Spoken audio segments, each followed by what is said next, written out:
പറയുന്ന പാവപ്പെട്ട പുണ്യമോ എന്നോടൊപ്പം കടന്നു വന്ന് 10 ദിവസം ഒരുപോലെ ഉണ്ടായിരുന്നു. അന്ന് പാവപ്പെട്ടവൻ പാട്ട് പാടുമ്പോ ആ കൊച്ചുകുട്ടി അതാ ദഫടിക്കുമായിരുന്നു. അങ്ങനെ 10 ദിവസം കടന്നുപോയി. 10ാമത്തെ ദിവസം കടന്നു വന്നിട്ട് പറഞ്ഞു, ഉസ്താദേ, നാളെ എനിക്ക് എന്താ, നാളെ ഞാൻ നിങ്ങളരികിലേക്ക് ഞാൻ അന്ന് കടന്നു വരും, എനിക്ക് സ്കൂളിൽ പാടാ സുന്ദരമാക്കപ്പെട്ടൊരു പാട്ട് വേണോ? ഞാൻ പറഞ്ഞു, മോനെ കടന്നു വന്നോ, കുഴപ്പമില്ല.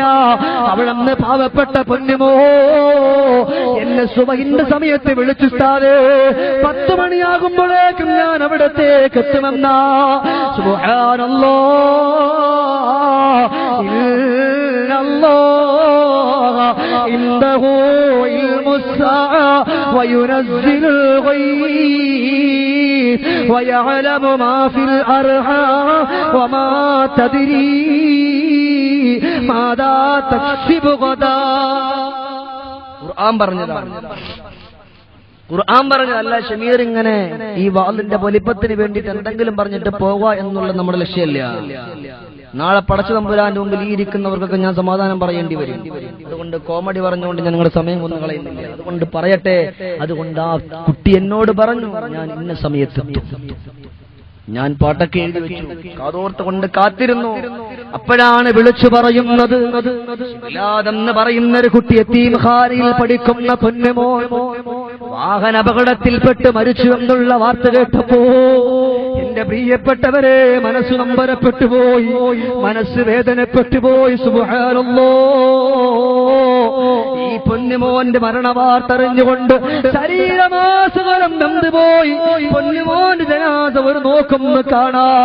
കൊല്ലം മെഡിക്കൽ കോളേജിലേക്ക് ഈ വിനീതൻ കടന്നു പോകുമ്പോ അതാ മോർച്ചറിയുടെ മുൻഭാഗത്തൊരു ഷർട്ട് വിരിച്ചിട്ടിരിക്കുകയാണ്, ചോരയിൽ കുളിച്ചു കൊടുക്കുന്ന ഷർട്ടാട്.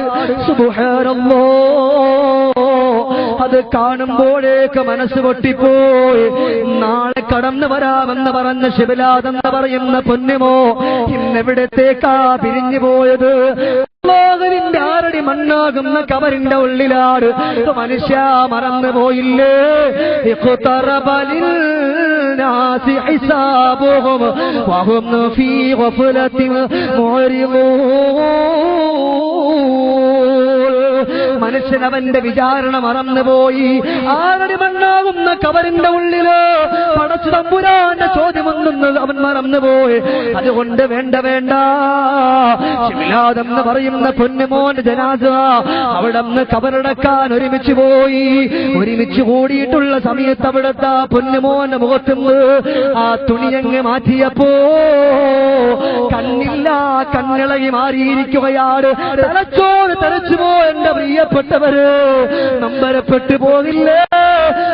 നൊന്ത് പ്രസവിച്ച ഒരു മാതാവിന് സഹിക്കാൻ പറ്റുമോ? ശിബിലാദെന്ന് പറയുന്ന 12 വയസ്സുള്ള പൊന്നുമോ ഈ ലോകത്തോട് വിട പറഞ്ഞു പോയി. എങ്കിലോ നാളത്തേക്ക് വേണ്ടി ഒന്നും മാറ്റിവെക്കല്ല പെണ്ണേ. നാളെ കൂടെ സീരിയല് കണ്ടിട്ട്, നാളെ കൂടെ ഒരു മരുമകളുടെ കഥ കണ്ടിട്ട് അവസാനിപ്പിക്കാന്ന് പറഞ്ഞുകൊണ്ടിരിക്കണ്ട. അതുകൊണ്ട് ശ്രദ്ധിക്കണം. ഇസ്രായേൽ വന്നാലും പോകാനുള്ള ഒരുക്കത്തോടു കൂടി ആയിരിക്കണം ഇരിക്കേണ്ടത്. അതുകൊണ്ട് ഇവിടുന്ന് വാല് കഴിഞ്ഞിട്ട് വീട്ടിലേക്ക് പോയി മക്കളോടൊപ്പം ഇരുന്നു കൊണ്ട് സംസാരിക്കാൻ പറ്റുമെന്നറിയില്ല. ഇന്നിവിടുന്ന് വാല് കഴിഞ്ഞിട്ട് ഷമീർ ദാരിമിക്ക് ആ കുന്നംകുളത്തേക്ക് എത്താൻ പറ്റുമെന്ന് എനിക്കറിയില്ല. കാരണം എന്റേതായിട്ടുള്ള കടിഞ്ഞാനിരിക്കുന്നത് എവിടെയാ? പടച്ച തമ്പുരാന്റെ കയ്യിലാണ്. അതുകൊണ്ട് എപ്പോഴും ഇസ്രായേൽ വന്നിരുന്നാലും നല്ല രീതിയിൽ കടന്നു പോകണം. അതിന് അല്ലാഹു നമുക്ക് തൗഫീഖ് തരട്ടെ. എത്രയോ കൊച്ചുമക്കൾ വിട പറഞ്ഞുപോയി, എത്രയോ പ്രിയപ്പെട്ട വല്യപ്പമാര് വിട പറഞ്ഞുപോയി. അതാ നിന്യതാ നീ ഒരു വീട്ടിലേക്കൊന്ന് കടന്നു ചെല്ലുമ്പോ അല്ലാഹുവേ, ഇന്ന് ഷമീർ ദാരിമിയുടെ ജനാസ കാണാൻ കടന്നു പോയപ്പോ ഷമീർ ദാരിമിയുടെ ഉമ്മ നിന്നുകൊണ്ട് കരയുകയാണ്, ഉപ്പ നിന്നുകൊണ്ട് കരയുകയാണ്, സഹോദരങ്ങൾ നിന്നുകൊണ്ട് കരയുകയാണ്. നാളെ ഇതുപോലെ ഞാനും മരണപ്പെട്ടു കിടക്കുമ്പോ എന്റെ മക്കൾ വന്നുകൊണ്ട് കരയുമല്ല റബ്ബേ, എന്റെ ഭാര്യ വന്നുകൊണ്ട് കരയുമല്ല റബ്ബേ, എന്റെ സഹോദരങ്ങൾ വന്നുകൊണ്ട് കരയുമല്ല റബ്ബേ എന്ന് ചിന്തിക്കാൻ നമ്മളെ കൊണ്ട് കഴിഞ്ഞോ? ചിന്തിക്കില്ല. ഏതൊരു മനുഷ്യന്റെ ജനാസ കാണാൻ പോയാലും നമുക്ക് ഈ ഒരു ഓർമ്മയില്ല. നമ്മളിങ്ങനെ നടക്കാൻ നമ്മുടെ കാര്യം അവിടെ എന്തൊക്കെ ചർച്ച ചെയ്യാൻ പറ്റുമോ അത് മുഴുവനും ചർച്ച ചെയ്തുകൊണ്ട് ചർവിത ചർവണം നടത്തി ഇതിന്റെ പിന്നാലെ കടന്നു പോവുകയാണ്. രക്ഷയില്ല, മരണം വരും, അതിനകത്ത് യാതൊരു സംശയവുമില്ല. മരിക്കുന്ന നാളിൽ നീ ഓർത്തിരുന്നാലും പൊന്നാരേ, മരണത്തിൻ വാതിലിൽ വന്നിരുന്നാലും പൂമോളെ, കരയാതിരിക്കാനും